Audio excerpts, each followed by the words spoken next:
Hello, in front of me I've got JBL Quantum 910p.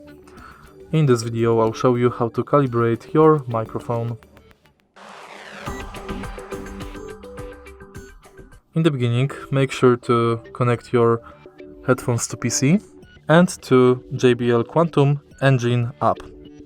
Once it's done, go to Calibrating microphone feature and prepare this cable.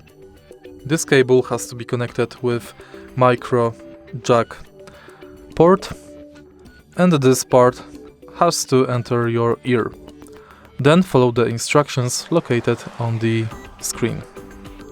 Firstly, let's go to Spatial Sound menu and then start calibration. Next, you'll have to connect your headphones to computer via cable. So let's start calibrating.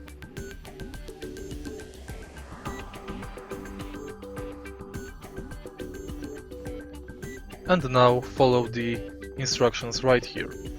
Make sure to stop music playback during calibration, plug in the USB cable between the headset and PC, plug the calibration mic into the mic port, place the calibration mic inside your left ear, and put the headset on over the calibration mic.